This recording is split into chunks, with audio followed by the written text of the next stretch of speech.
goals, and it may or may not align with what the other people in their lives want it to be. And it may or may not align with what I assume to be or with other people their age maybe. And that's okay. But the problem is what we have the bias that they can't speak for themselves, which is absolutely not true. Also, another common theme of bias is the independence, which I mentioned before, that they don't have financial independence or that they can't transport themselves. There's lots of different variations in what people with intellectual disabilities can do. Some people with intellectual disabilities do drive. Some people have a full-time income or other sources of financial means, paying bills, things like that. Again, it's very individual, as it is with any population. There's also often biases about the adult roles. So again, this kind of circles back to the infantilizing piece, where we're assuming that they're a certain way, that they're somehow trapped in youth in some way, when in fact individuals with ID and low incidence disabilities can be a part of a romantic relationships. They can get married, they can be parents. It's going to depend on various aspects of skills and abilities, as it is with anyone. And also, one of the things, the reason why I focus my thesis and dissertation research on individual depression in people with intellectual disabilities was because I was so tired as a special ed teacher hearing over and over again about you must love your job, they're happy all the time. Aren't they always so happy? And I still hear things like that today. And that's a huge bias that we have in our population, in our society, that people with intellectual disabilities, and often, especially Down syndrome, that they're always happy and they don't get depressed. And what we found through research, through my own research as well, is that that's absolutely not the case. That there's the same range of mood and emotions, and that their emotions can be very complicated and very mature as they are for anyone else their age. So when we talk about bias, what I encourage you to do as we talk about this is to think about your own areas of bias because we do have them, and to do so with a sense of curiosity and not self-shame. So just thinking about, you know, what those pieces are for you, and to normalize the fact that we have biases about certain groups, including this group. So this framework is actually in general for bias. It's intended for healthcare providers overall about how to address implicit bias. And I just thought it had a good space as a part of this presentation, just for you in recognizing where your biases are and what to do with them. So the pieces I won't belabor too much, but basically the pieces are about taking the time to recognize. So it being introspective, exploring and identifying what your areas of bias are. I just went through a list and some of those might resonate with you. Again, I'm not looking for shame. I'm looking for recognition and curiosity and a desire to explore that more. Mindfulness is a part of addressing implicit bias, which means also taking time to reduce your own stress and to put yourself in a clear space mentally so that you can navigate your further exploration of bias. Consider perspective taking. Find ways to interact with individuals with intellectual disabilities, perhaps. There's volunteer opportunities that you can do. Just interacting with someone if you know someone, employees at a certain grocery stores, for example, who have been placed for employment. Take some time and interact with people. Take some time and actually, navigate some of those biases so that we're not making assumptions. Slow down and remember the individuation part. It was one of the most important pieces here is that we cannot assume one person's characteristics and abilities based on the overall whole or what media has shown us to be the overall whole. Check your messaging and check how you talk to people with intellectual disabilities. Check your tone of voice. Check the questions that you ask. Check how you talk to them. Are you talking to them like another person that you would talk to of the same age who didn't have a disability? And if not, there's a bias there. And check that and explore that. No, emphasizing fairness. So obviously anything that we're discussing here, I want you to share outward. And then take two is just a reference to that we're always learning, right? So there's going to be an interaction. You might say, whoa, that felt really uncomfortable. I'm not sure I did so good in that. I think I had some bias there. And then kind of stepping back and going through these steps. So I encourage you to think about this and looking at this as we're talking about the specific population, as well as overall. Now, I'm going to go more into the specific population of individuals with intellectual disabilities and low incidence disabilities. The low incidence piece is really navigating There's a myriad of various, especially genetic conditions and things like that, that might come across your table at some point, and you might say, I've never heard of this. And then you reach out to your colleagues and they say, I've never heard of this. And it puts you in a really tricky spot because it's like, okay, so who can work with this? And I'm talk about that actually in a minute about what we need to do in those cases. So a lot of times when I'm talking about low incidence disabilities, I am referring to ones that generally incorporate some level of intellectual disability within that context.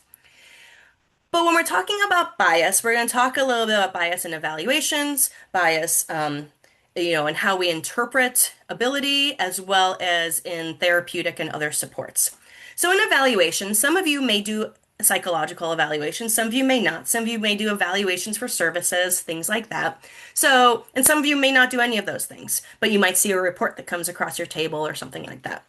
So, in talking about evaluations, where we're clarifying diagnosis or need for support, it's so important that there's not assumptions based on the presentation of the person.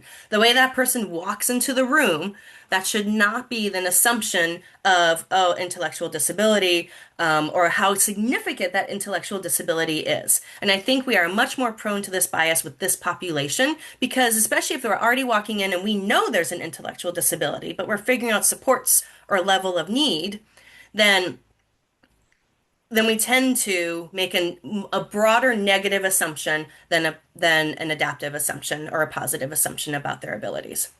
So we want to make sure that we're not making assumptions based on their presentation. We also want to make sure that we are not making assumptions about what a person can or cannot participate in. So if you have certain surveys or rating scales or assessments that you use across demographics, across ages, there's no reason why you cannot assume that that person with an intellectual disability can participate in that as well. We need to make sure that we're not ruling things out rather than trying things out. Now, that being said, if any of you use norm reference types of rating scales, things like that, also keep in mind that they often are not normed on this population. So we also have to be careful in how we're interpreting results. But that doesn't mean that we cannot give assessments to this population that other people would do. When we're doing an evaluation or some sort of assessment and we're giving feedback, we often write our feedback for the services. And you'll see that in some of my examples. I write my feedback for the people who need to read it to convince them that this person needs support, and that's across all clients. That's not just for intellectual disabilities. That's how I'm writing it to the person that really needs information, whether it's a school or things like that, and they need to have certain criteria met. But when we're providing feedback, that's not always a written report. Feedback should also be provided verbally to a client. And so if we're providing feedback to a client with an intellectual disability, we absolutely need to make sure that we are not only giving feedback to the guardian, if there even is one, that we're also giving feedback to that individual just as we would with any other client. And that's often an implicit bias that we do, where we just kind of push that person out and just talk to the guardian, whether it's more comfortable or we assume that that's the way that we need to do it. Recognize what you don't know, but also seek out information. And recognizing in this population, there are not a lot of people with expertise in this area. So, and especially as I mentioned with low incidence, genetic it comes up and it's like, what is this? I don't know anyone who knows this. I remember at one point reaching out to one of my previous supervisors who seemed to know all these low incidence disabilities. And I had one in particular, and I reached out to him and I said, tell me what you know. And he's like, I don't know that one. And he's like, but I think you're the best person to figure it out. And so then I just explored and gathered information, and I let the family know that, that I didn't know this, and they didn't expect me to either because they knew it was low incident as well. In some cases, we're not able to refer out. In some cases, there's no one to refer to. So sometimes we just need to take the time to gather information, to learn from the client and from their family about what this looks like in their lives, and to do some research and things like that. It can be okay to do that as long as we are limited in knowledge, right? We need some more knowledge and we need to figure this out and learn this. But if you're limited in comfort, you feel uncomfortable working with this client or their family, then that's when you need to refer out. Because no client deserves to have someone who's just uncomfortable being around them because of who they are. But if it's knowledge, So there are many situations where you don't know where else to refer, so become that source of knowledge. Gather more information and educate yourself. And also, oftentimes, especially in the low incidence disabilities, there's a team of providers. So there's also ways to, of course, reach out and collaborate and connect. You don't have to be isolated in whatever your evaluation or assessment process is with any client. So I have an example here. I just have a couple examples in the PowerPoint of write-ups that I've done within a larger evaluation process. And I have here an example of Sally. And this is just kind of an example of how it was framed. In this individual, Sally had a very unique genetic variation that I won't go into because it's very unique. I don't want to breach any confidentiality. But Sally had all kinds of issues, behavioral and mood kind of aspects. And there had been diagnoses of like ADHD and all these separate diagnoses looking at what was going on overall with Sally. When really, as I delved into more research, because I didn't know this variation myself, as I delved more into research and understanding and talked to some other professionals, I learned that all those pieces tied together within this genetic variation. That there was that it all worked together, and then it made sense that way. So you can see in my explanation a couple key points is that there's been correlations found. I did some research. I looked this up. There are correlations on this specific genetic variation and mood disorders, including depression and anxiety. So we have to remember that that genetic impact is very real for her and at times was truly out of her control. And that's something I learned through my evaluation process with her is that sometimes that this emotional aspect was so intensive that it was truly out of her control, at least at that point where she was at. And then that led to feelings of confusion and helplessness in addition to emotionality when she's trying to use strategies that should typically work, but don't to self-regulate. And so there we incorporate empathy for the client, understanding, not projecting a negative onto them, but in better understanding them. So my recommendation was for Sally and her parents. Her parents were her guardians. She was, I believe she was like 18, but her parents were her legal guardians, which is a process that parents have. It's not an automatic process. Parents have to go through a whole court-based process to get legal guardianship, even if there's an intellectual disability, and it's not always guaranteed. But my recommendation was for Sally and her parents to get more information to conceptualize more within the context of genetic variation. And so that we have to consider this. Now, I didn't have a specific expert to give them. I gave them information that I found. I incorporated that in my diagnostic and my evaluation framework to explain, like, hey, all these pieces that we thought were all these separate things are actually all integrated together in this. And so both she and her parents need to move forward in finding providers who can really speak more to that genetic variation and what that might look like. So this is an example where I didn't really know going into it, but I felt comfortable. I felt comfortable in learning and researching and figuring it out and doing assessments and all those pieces and putting it all together. I was limited in some knowledge of a specific low incident disability, which I pursued. Now, if I had been completely uncomfortable in the way that Sally presented or any of that, that would not have been an appropriate thing for me to do because it's never appropriate for a client to have a provider who feels physically uncomfortable to be around them. So I guess I can pause. Are there any questions so far that have popped up? Nope, not as of yet. So good time to remind people if you have any, please put them in the Q&A for the next break. Maybe I'm just answering all the questions. There you go. You're just too thorough. Okay, so kind of moving on, as far as evaluation goes, there is a piece where we need to talk a little bit about the diagnosis of intellectual disability.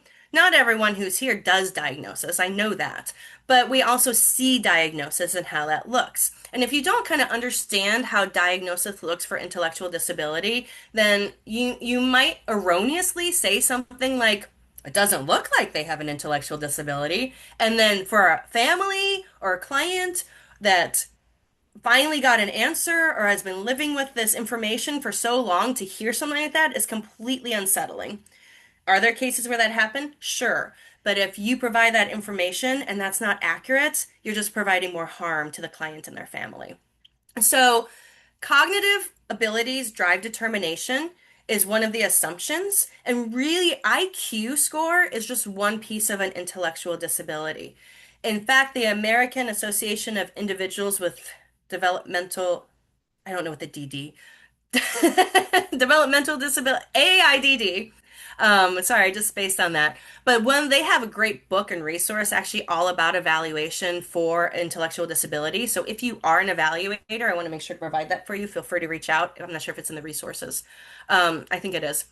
But anyway, the key piece though is it's not just IQ, it's also adaptive. It's adaptive behavior. So IQ, usually 70 and below, is usually the cutoff for an intellectual disability. But we see is that there's variability in IQ, right?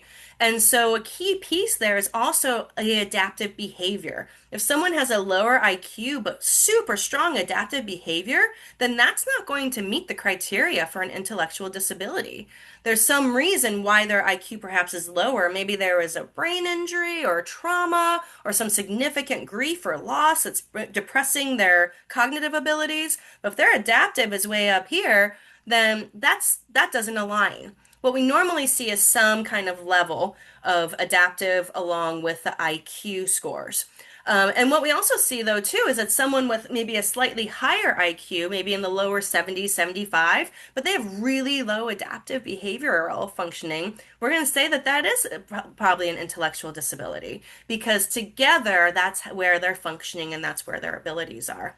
Adaptive behavior is also a big piece when we look at level differentiation, mild, moderate, severe. That's a big piece that we have to look at. So keeping that in mind too, that adaptive behavior is incredibly important in the diagnosis and understanding of intellectual disability. In fact, that's also often a key piece of service support, right? Is that building those adaptive skills and build, and accommodations and things like that. There's also a common assumption that there's a flat cognitive profile, meaning that all the IQ scores have to be low. Verbal, nonverbal, quantitative reasoning, processing speed, memory, these are often areas that are scored in IQ testing. And there's an assumption that it has to be flat. But the reality is that there's actually variability, just as there is in any population. Among anyone, there can be my verbal and my nonverbal can be different. My working memory, my processing speed can be different, right? My quantitative reasoning could be lower than my verbal.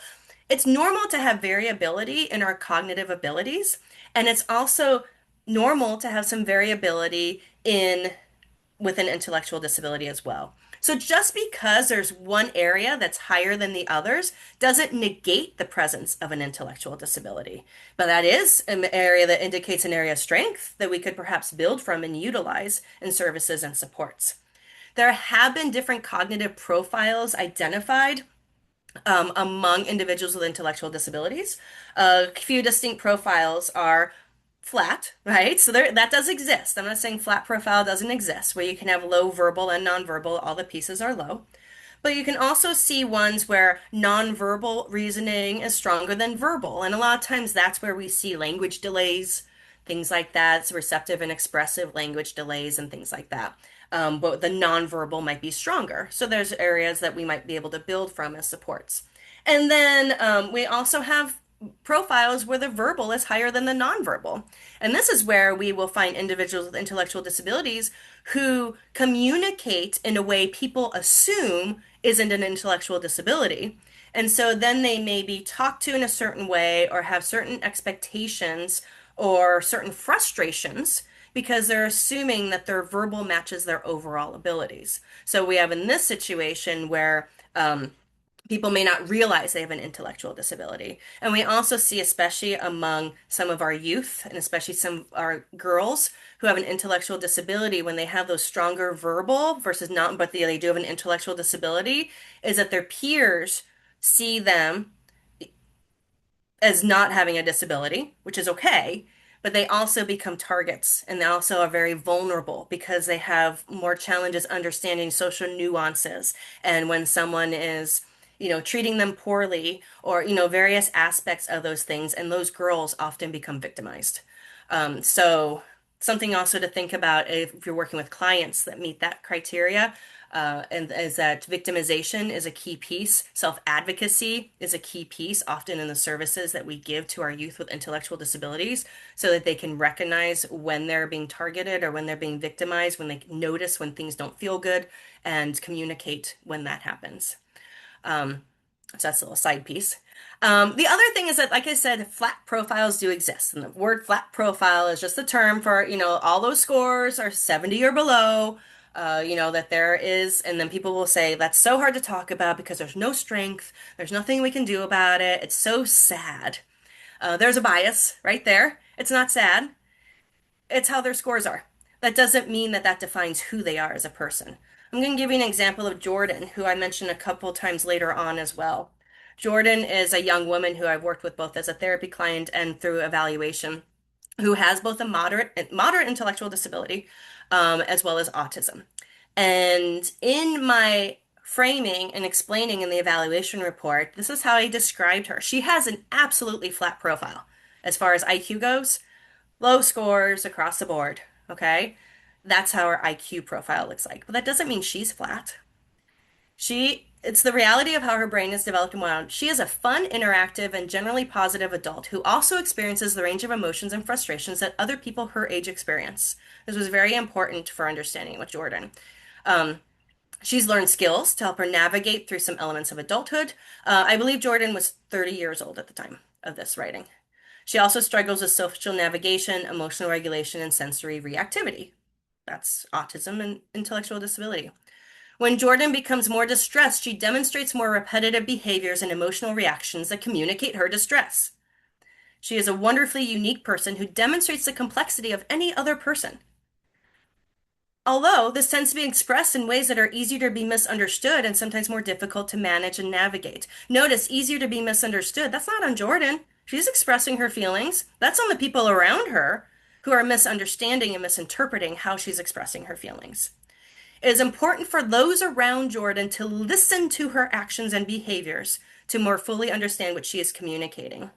Then she can continue to be further understood and supported. I'll give you an example of Jordan.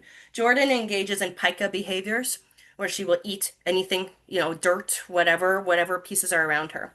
Not always. There's certain times that it increases. She'll also tear things off her wall and eat them at certain points.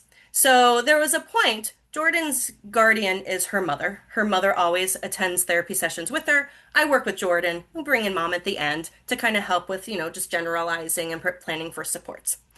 Um, but Jordan also lives in a home, in an apartment that's her own, and she has full-time care that live with her as well. So really kind of a cool independent living setup for Jordan. But Jordan started recently tearing things down, eating things, and her mother was like, "What is going on? Like, we've had this under control for so long." And so we said, "What's different? What's different in Jordan's environment? What's different in Jordan's world?"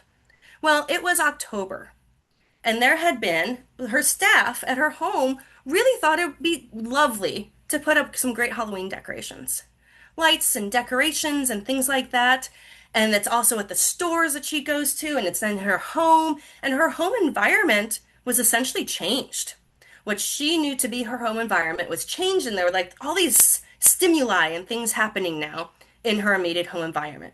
And we said, maybe she's communicating distress. Maybe she's communicating that it's too much.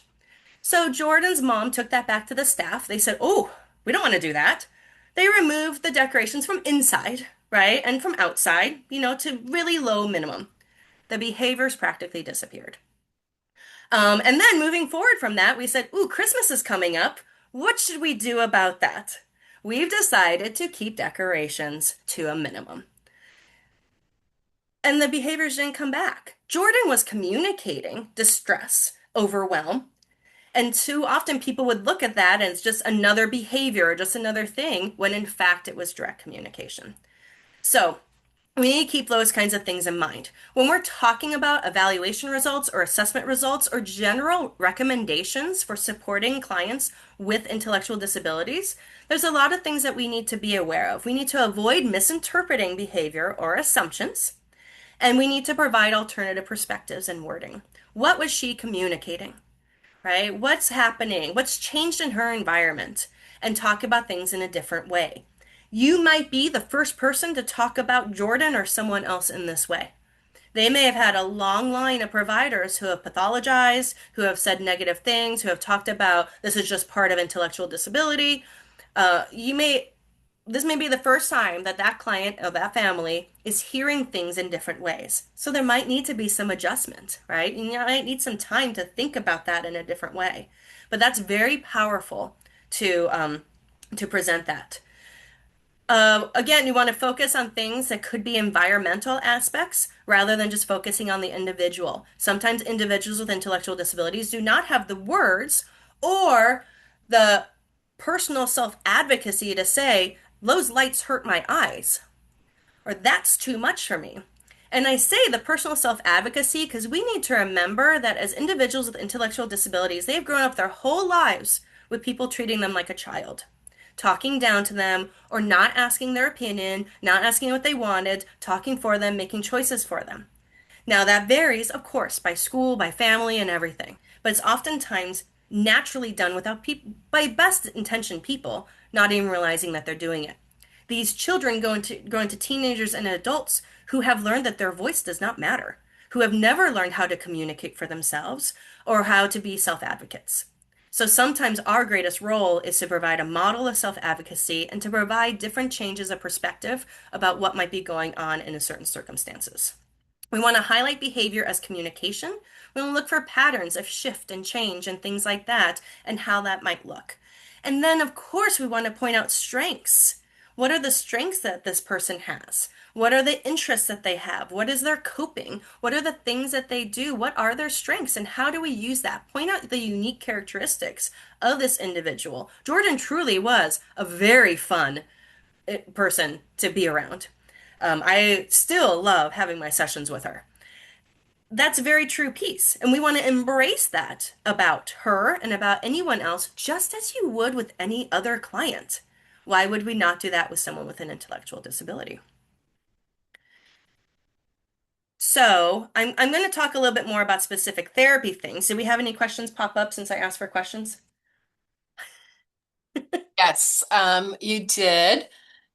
One asked, would you clarify what constitutes low incident disability? So a low incidence disability just means that it's very low prevalence.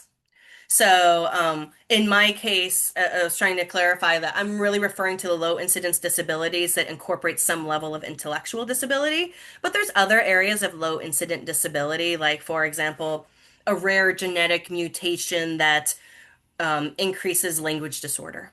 Or a rare genetic. My daughter actually, we found a genetic mutation that explained her really poor articulation and her limited growth, and it all paired together in this one little tiny mutation. She doesn't have an intellectual disability, so I wouldn't necessarily be referring to her within this presentation, but technically she has a low incidence, you know, condition.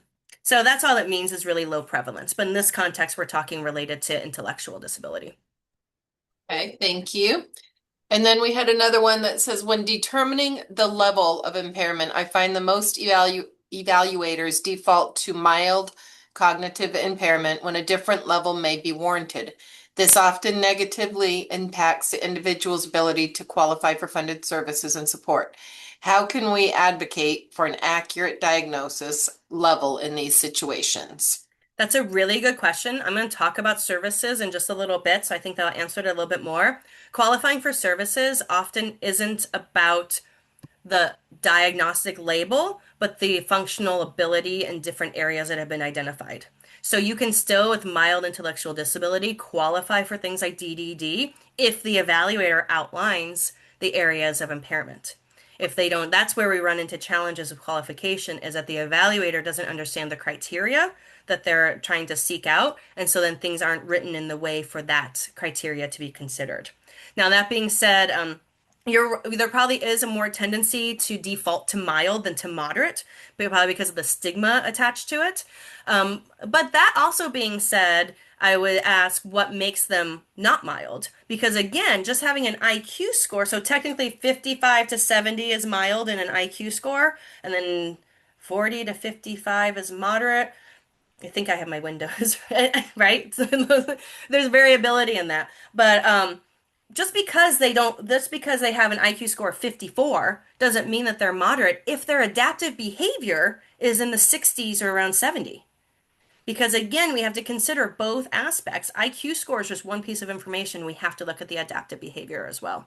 If you run into a situation though where that is not the case and really this has been a challenge, I would just recommend finding a new evaluator, finding an evaluator with that area of expertise, because most likely then someone may have lacked some area of expertise in that clarification. Is that Okay. it? Yep. I just have one comment from myself. We have a unit here at Aurora, specialized needs unit, working with adolescents 8 to 17 with intellectual disabilities. And so even though I'm in it daily, in the conversations, I still found the biases to be eye-opening for myself as well. So Yeah. shows why you're doing this and appreciate it. So that's it for Thank the you. questions. So Thank you. Thank you. Please keep the questions coming. We'll have more time as well for more questions. So when we're going to talk about therapy, but this also specific therapy, but I'm also going to talk about considerations in therapy, which really relate to any sort of service support too. So those of you that are therapists and counselors for sure, but also people who, may have other roles like job coaches or things like that, that really these apply. Now, in talking about in therapy itself, though, I do want to address the assumption and bias about therapy in that individuals with intellectual disabilities cannot participate in therapy. I have heard that many times. I've had family members tell me that's what they've heard. They're not sure why they would come to me. And we have some very successful, very effective therapy sessions. Now, there's different forms of therapy, of course. This particular study came out in 2023. It was a review of 9 different studies of individuals with intellectual disabilities, ages 12 to 73. So, it's hard to get participants in research related to intellectual disabilities. I learned that myself. But it was a broad range of age group, but it was a review of 9 different studies. And in that, the research kept showing that the use of cognitive behavioral therapy, this is often where people say they can't do it because of the cognitive part of cognitive behavioral therapy. That they can't do it because there's this assumption that their brains don't work right in some way, when really that's not what an intellectual disability is. So, but the research showed is that you can use cognitive behavioral therapy in individuals with intellectual disability. Now, I will say though, there was a bias in the research, and that most of the research focused on the B and not the C. So even in the implementation of CBT, most providers were only doing the B. So there's research there then. The research shows that the behavioral components, like skill instruction and things like that, coping developments, those pieces, that they do support. That there can be adaptations done to cognitive behavioral therapy that don't negatively impact the results. So it's okay to adapt and accommodate. Examples were, by the way, accommodations don't change the context, don't change what you're doing. Accommodations just support the individual who's participating in it so that they can access it better. It's like a wheelchair ramp, right? It doesn't change the building, it doesn't change where you're going, it just allows the person to access it. So, accommodations, adaptations, things like a slower pace, using more concrete examples, using role plays and visual aids, and incorporating support people. So, like for example, like Jordan has support workers, has staff. She has her mom that comes with her, and that person might be a legal guardian, they might not. We're going to talk about that though. Don't just involve someone if don't have legal rights just because they're there. Um, we'll talk about that in a minute. But by using some of those pieces, those pieces helped to provide more access to cognitive behavioral strategies. And the median sustained outcomes included the reduction of mood-related symptoms as well as improved understanding of the support people. So it can be good to involve support people, right? Because they can better understand then, oh, this is what's going on. Oh, I get it. I understand that anxiety, like they have anxiety. Like they're not just being difficult. Again, addressing biases is a lot of what's happening. Now, as I mentioned, though, a lot of this research is focusing on the behavioral piece. My experience is that I tend to use a cognitive behavioral type of framework, although I'm flexible in my approach based on any client. But what I have seen is that you can use cognitive reframing with anyone. But it's important to listen to what the other person's words are. When we're using cognitive reframing, we're looking for negative thinking patterns, things that may come up, wording, things like that. And we can adjust and model adjustments of that. We can encourage framing that in different ways. Now, we may not be necessarily teaching these are the 7 types of negative thinking, but we might hear something and say, oh, are you sure that never happens? Right? Or I think maybe does that sometimes happen? And just inserting different language and wording, again, based on the individual client and what they're sharing. We need to listen to our clients to hear what they're coming with and not just assuming that they're going to fit any sort of framework. That goes for all clients. Another couple pieces that I've seen that have been really important is the repetition piece, reminders of things that we've learned previously, making sure that we're encouraging those kind of reminders and integrating reminders and repetition sometimes in that helps with processing, with understanding, and just with memory and recall. And then generalization, especially among this population, can be challenging. We see that with some other disabilities too, like sometimes with autism, we see generalization as more of a challenge because it's hard to necessarily, it's very abstract to say, oh, this situation happened here. It's very similar to this situation over here. So therefore I can apply this to this. That a lot of people miss. So, focusing on generalization is another piece that I've seen as being important, and that's where we can bring in those support people too, if appropriate, or guardians, and helping to understand what it is that we're working on and how to navigate it, or giving tools like journals and things like that to help generalize those types of things. So, those are things that I've learned in my own experiences in working with therapy with individuals with intellectual disabilities. I want to talk about some key considerations, and this does say key considerations in therapy, but again, this is really for any provider in whatever way that you support someone. One of the, as you'll see a theme on here, is that not assuming, right? Don't assume what your client needs. Utilize their areas of interest, but don't assume what they are. Provide a variety of items and activities, encourage choice and control in the sessions. This This is a really important part of therapeutic focus or general rapport building.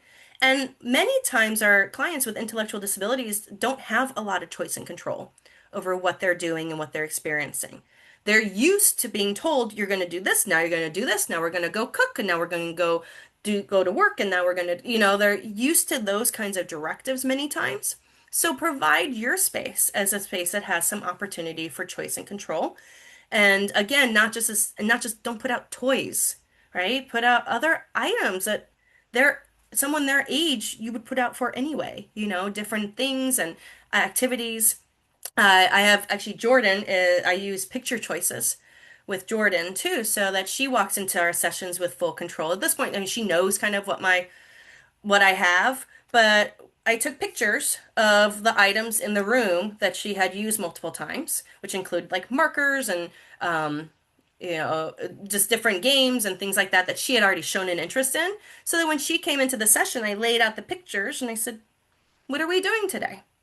Now, at this point, many times she just comes in and says, "I want my game." And it's like, okay, we're gonna do your game. But that's just one example of like having some options and allowing the client, don't assume. And just because that they come in 5 times in a row and do that one activity doesn't mean that the 6th time they're gonna do that activity.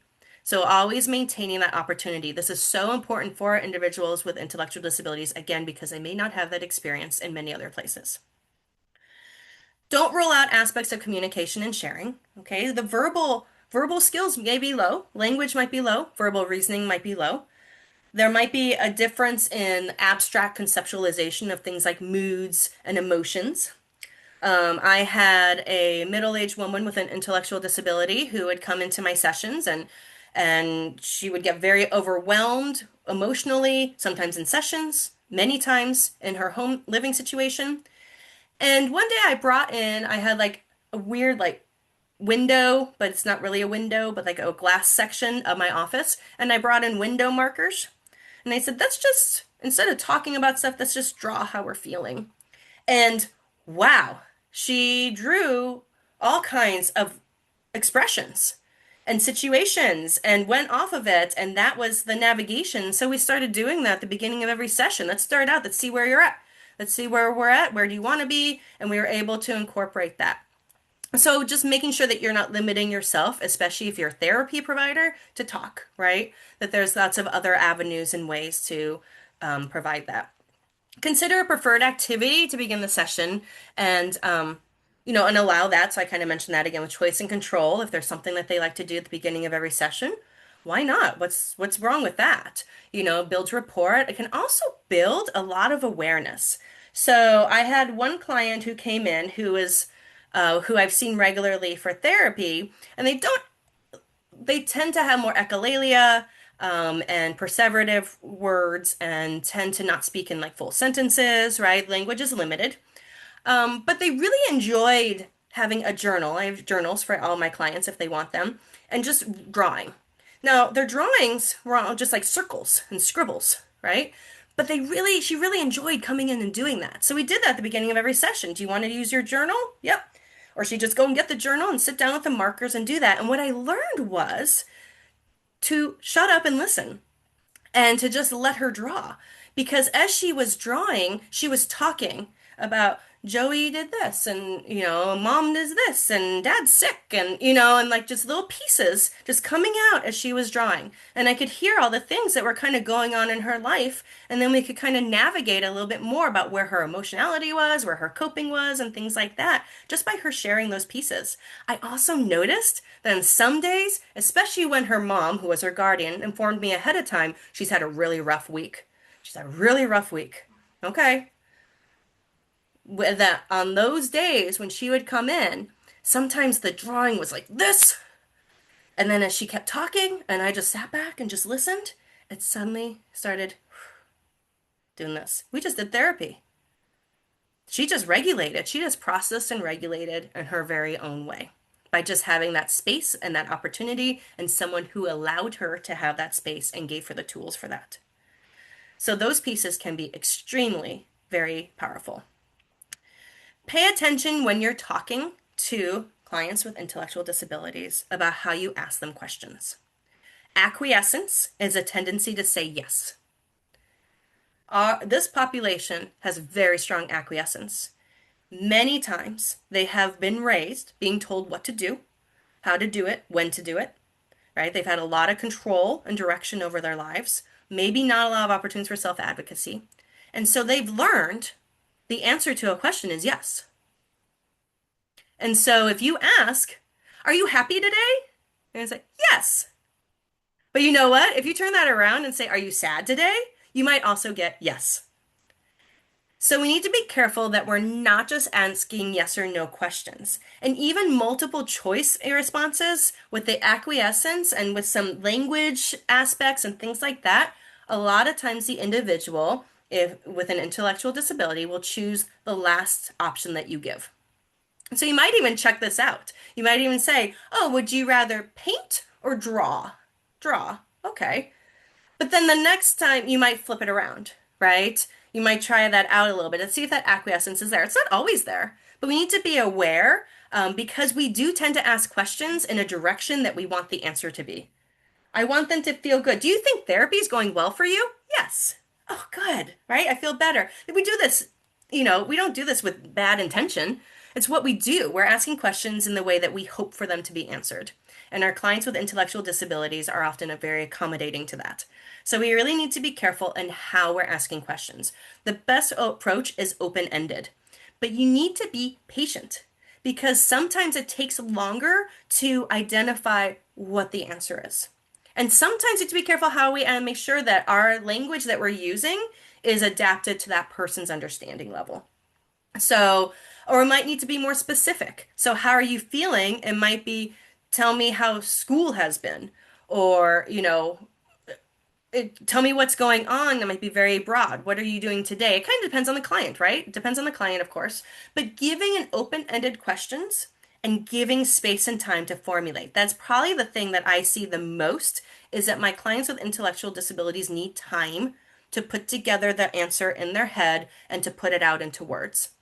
And it might sound complete, but it's not yet. So I need to give space, patience, and time to get a full answer pausing is okay. It's okay to be in the quiet because it may not be uncomfortable for them if they're trying to formulate an answer in their minds. They might be very grateful for that space and they may not get it otherwise. So don't feel like you have to fill in the space. Think about giving, be patient for that. And also don't make assumptions about what the client needs or wants. Would we do that with any client? I don't think so. But for some reason, we tend to, and we might especially be influenced by guardians or family members or people that live with them saying, like, they need to do this or that. For example, I had a man he was about 60 years old with Down syndrome, and he was brought to me by a parent, an older parent, and he had lost his dad, and that was really hard for him. Now, he had lost his dad 20 years ago, and he tended to perseverate about his dad, and he would bring things up. And so, to the other parent, it was, why can't he get over this, right? This is always comes, and sometimes it comes up more than others. And, they were very open to talking about themes and, something that might remind him and things like that. But he kept talking about this box. Where's the box? And at this point, the family members were like, oh my gosh, we don't know where the box is. Like, stop talking about the box, right? So, but I was in a unique position. I haven't heard this for 20 years, right? So I could have him come in, and when he certainly brought up the box. And I was like, I don't know, where is the box? And he's like, and he kind of went through the ideas about where this box could be. And I said, why do we need to find the box? And that's when he told me what was in the box. And inside the box were pictures of his dad. And he wanted to find the pictures of his dad. And he was just really missing his dad. We didn't find the box, but we tapped into his grief. And through that discussion, we were able to talk about what were in the pictures, what were the things that he missed, what were the things that, that he was looking for. And he was able to resolve and regulate some of that grief. So don't make assumptions, right? If I had just listened to the guardians, been like, oh no, shut down the box. All he's going to do is talk about the box. No, he needed to talk about the box and he needed to process it. With guardians and guardian figures, don't assume that there's legal guardianship.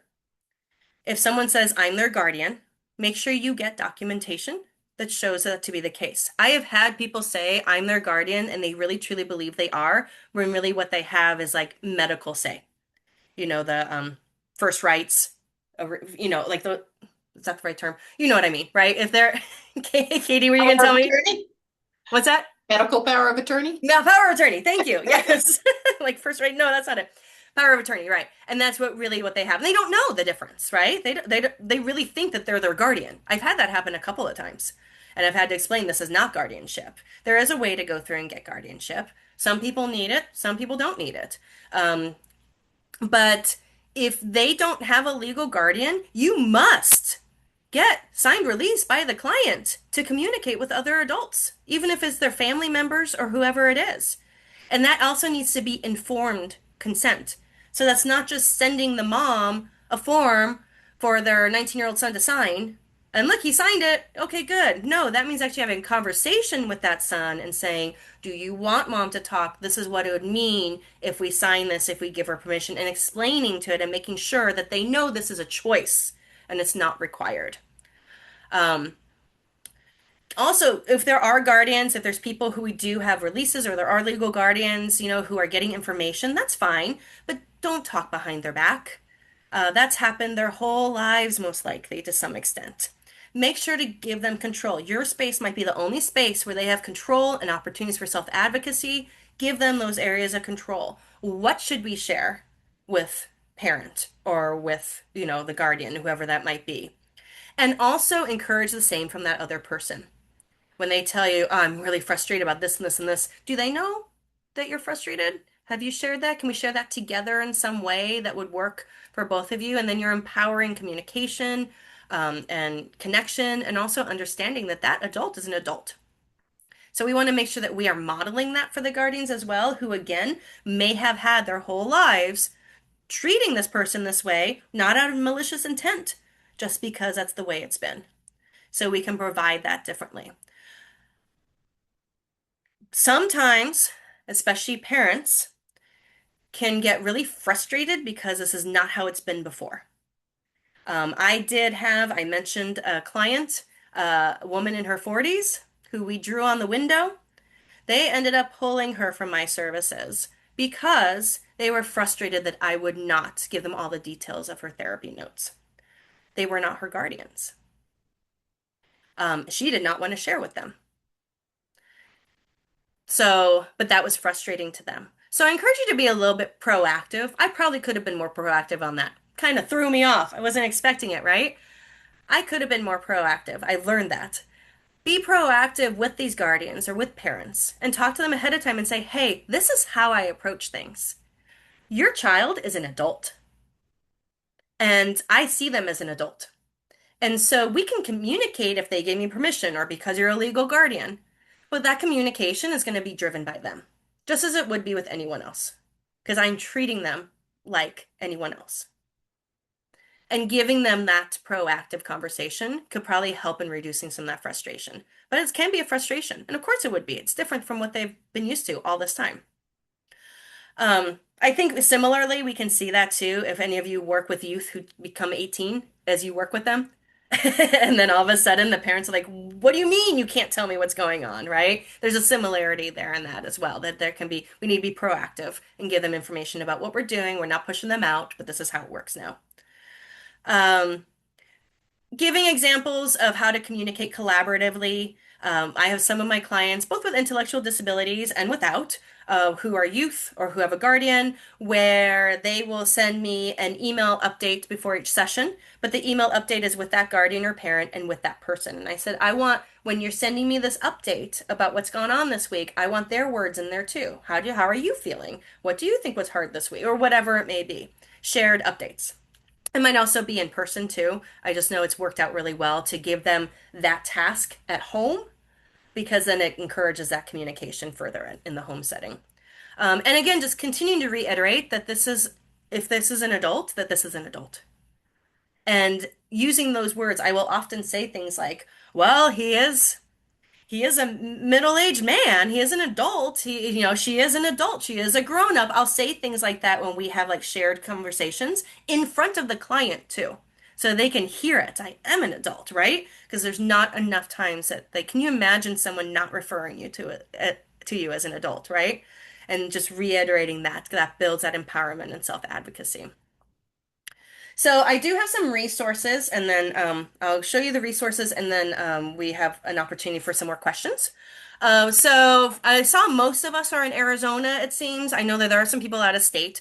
Every state has its own Department of Developmental Disabilities or some sort of wording along those ways. It's DDD in Arizona, and that's a main avenue for supports for many of our clients with intellectual disabilities. You don't qualify just because you have an intellectual disability. That's just the first part. The second part is that you have to show substantial limitation in a minimum of 3 of 6 identified areas. So that includes things like economic self-sufficiency, self-care, independent living. So each state's requirements is going to be different on what that is. So I encourage you, if you're not in Arizona, to look at that. Even if you are, DDD has actually done some trainings themselves to explain to people what the eligibility is. And that can be incredibly helpful as well. If you're doing evaluations for someone who you know is going to be referred for DDD or voc rehab, then make sure that you know what the criteria is so that you're speaking to it because otherwise they're going to end up stuck in the system. It's a very frustrating system, even when you have the right evaluation sometimes. And just imagine if you didn't, right? It can be a very long and frustrating process for clients and their families. So make sure that you're referring to eligibility criteria if you are an evaluator. Um, Make sure that you understand the criteria no matter what role you have. And DDD is a great avenue for many supports if they do qualify. Vocational rehab also, you can qualify. You can qualify for voc rehab separately from DDD as well if you're looking primarily for vocational support. Um, Also, the American Association on Intellectual and Developmental Disabilities. That was the wording. So that is a great resource. They have a manual that you can purchase. It's not too expensive on how to do evaluations that are really, accurate and understanding in intellectual disability. But they also have all kinds of resources for families, for providers, things like that. I encourage you to explore if you have a low incidence situation. Look at websites, look at Facebook groups, right? Try to find information about those low incidence disabilities. I included the example of National Association for Down Syndrome. Technically, I believe it is a low incidence disability because the prevalence is actually not that high. A lot of us don't think of it as low incidence though because we know Down syndrome. People have seen it, it's around, people know what Down syndrome looks like. So a lot of times it's not as unclear as some of the other low incidence disabilities. But search, find, connect, find information for those things. And then also connecting with social and recreational opportunities. Some of these, like Special Olympics is nationwide. The other ones are specific to Arizona, but I encourage you to explore even in your areas or your states what kinds of nonprofits are available, what kinds of recreation. Look at parks and recreation, therapeutic recreation programs.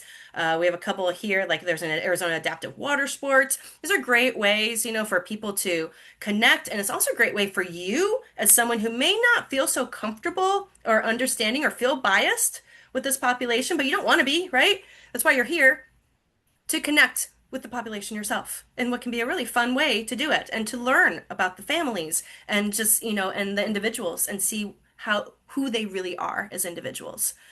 So all these places are open to volunteers and people touring and things like that.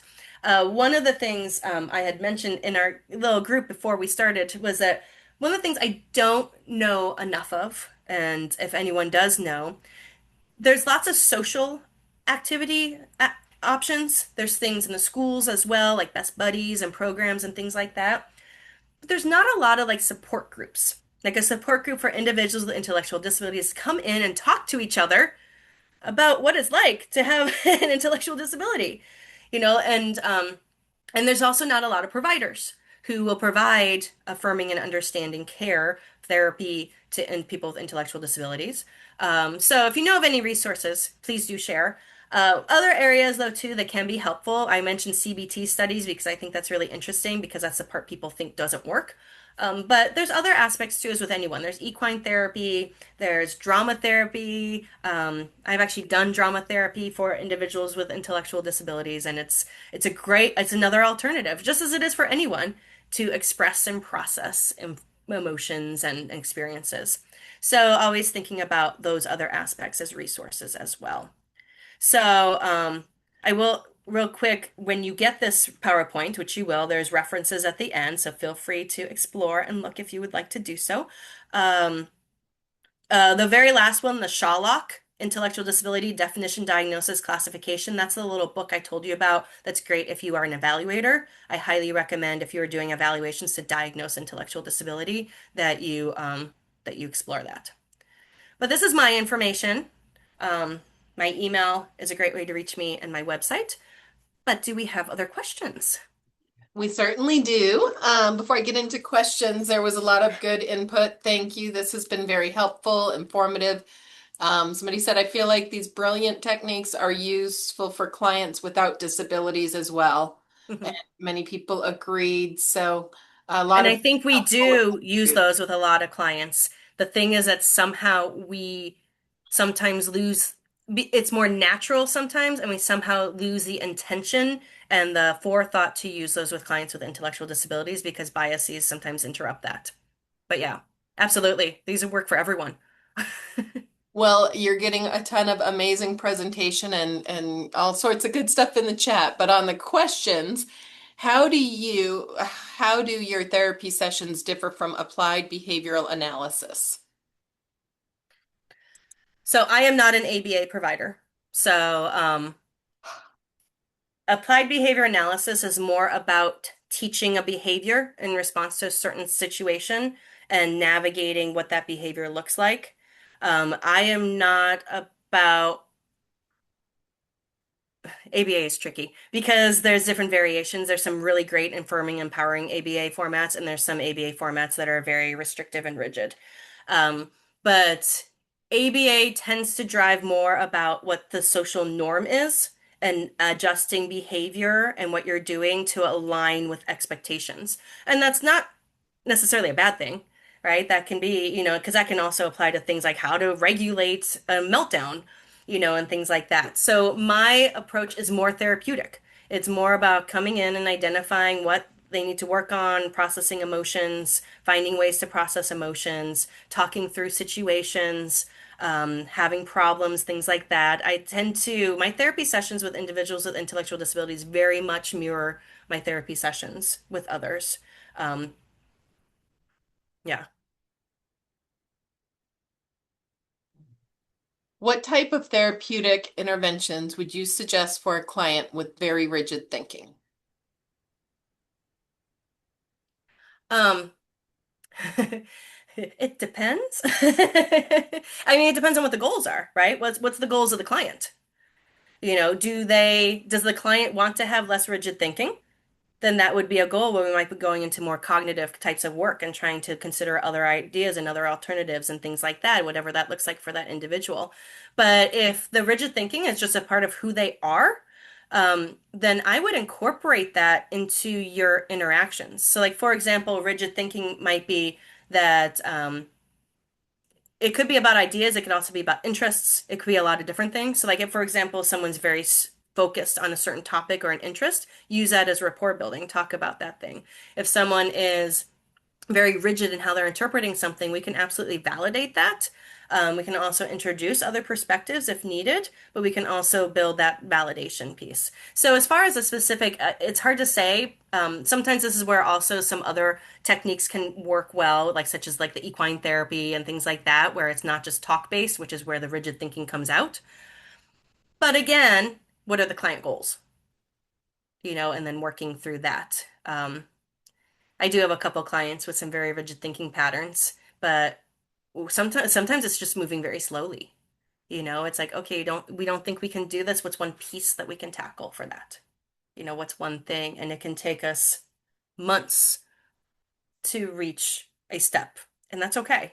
That's their pace and their process. Okay, thank you. When you provide journals to your clients, how are these best utilized? Do these stay in the office, take them with them, and bring them back each time, or let the clients choose how they want to utilize them? That's the one. I let them choose. We talk about it, and that's their option. Now, with the one that I mentioned with Jordan, I don't know if I said it was Jordan, but it was Jordan, with the client with the circles and stuff. I kept that one in because I didn't want to send her home with something that she could potentially get upset and eat. Right? Like that was actually a request from the parent was like, please don't send her home with anything because if she's elevated, she might eat it. And so that was just, but usually I send it to, I ask the client, you can bring it back and show me if you want to and kind of let them navigate that. And sometimes it's a little bit more if they want to share it, if we decide to use it as a therapeutic technique, we outline a little bit more what that is. But a lot of times I use them really just as here's something you can take home with you to continue, your thoughts and your drawings, whatever it is that you need. I provide sketchbooks, I provide bullet point books, I provide line books, whatever it is that suits their format. Okay, excellent, thank you. I forgot to mention we did put up our Google review, and for anybody that leaves a review, we do a drawing for a gift card at the end. So just heads up on that. Do you provide training to educators? You've touched on so many things. I believe as a mom of autism, ADHD, anxiety, educators need to understand so they can support the students accordingly. Absolutely. I do a lot of trainings in schools and school districts.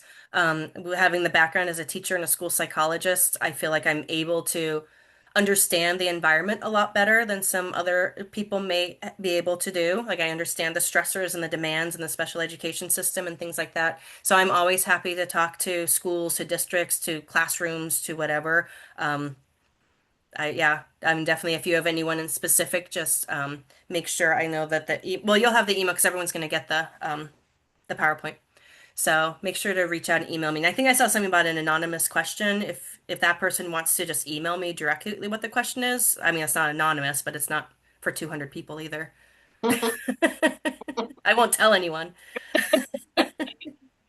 Okay, they could all use, somebody, Bernadette just said they could all use training as a PD or a CEU. I think still talking about the schools. Yes, Melissa, everybody is getting a copy of the PowerPoint presentation as well as the CEU by the end of next week. with the email you use to register for this, as long as you are on for the majority of the presentation. And then the recorded version will be on our website within the next couple weeks. So yes, you will be getting those. Um, where can we get trainings on voc rehab programs? I would contact Voc Rehab specifically and ask them about trainings. And same thing with DDD. It was probably about 2 years ago that DDD put out a free training, a free webinar about what qualifications are for. So I don't know. I would reach out directly to them though and let them know that there's an interest um, and go from there. Okay. But you can find all the information about the eligibility on their websites as well. DDD has it very much, at least Arizona DDD has it very much listed out what the criteria is for eligibility. Okay. Excellent. Thank you. And then a fantastic info. Thank you in here. I'm going to peek in chat real quick because a couple people might have put something up. I looked briefly, it looked like Bloom 365 said they have a support group for IDD who have had sexual abuse. I think I saw that somewhere. So Great. bloom365.org. Thank you for that. I didn't realize that. That's awesome. Thank you. And then someone else mentioned Autism United, Arizona Autism United. There's some really good autism groups, and autism does not automatically mean that you have an intellectual disability, but there are certain um, that co-diagnosis absolutely occurs. So yes. Lots of thank yous, especially to coach the guardians better on asking questions and the art of listening. There was one in here. I'm trying to find it. I think it was how to, um, oh boy, it's lost a ways up in here. Oh, here it is. Hi, how it says how people with those diagnoses can be affected in society related to opportunities that can make them more productive. Um, I mean that part of that is the environment and society, right? Right. So I think that's where the big piece is helping, supporting our clients. And really, we do this with all clients, right? If we have a client who has PTSD, we're going to help them identify places and environments that are conducive to what they need. And I think that's a thing too, is, we can offer some guidance and supports like through DDD and things like that to help identify places that are supportive and empowering. Sometimes we have to work with the guardians, if there's legal guardians about, like for example, in that shared living space with the staff, we've had conversations sometimes where new staff come in and it's like, that doesn't sound very empowering, or that doesn't sound like they're being very affirming. And then the parent goes, "You're right, they're not. I need to talk to them." So sometimes we just need to listen for those things and help people identify when something has not been. I'm not sure if that directly answered the question. It depends so much, right? Because we're Right. looking for spaces that are supportive, and sometimes they're where we don't expect them to be, and sometimes they're not where we expect them to be. Well, I think that's all the questions we have. I know that your contact information will be on the presentation I send out to everybody, so they can reach out to you. It sounds like you're open if people have further questions or need further Absolutely. support. And Paula, this was amazing. We'd love to partner with you again to keep helping people be more prepared, to work with Yeah. people with intellectual disabilities. So thank you so much for today. Thank you so much. Thanks for having me, and thank you everyone for attending. Yes, thank you all for your time today.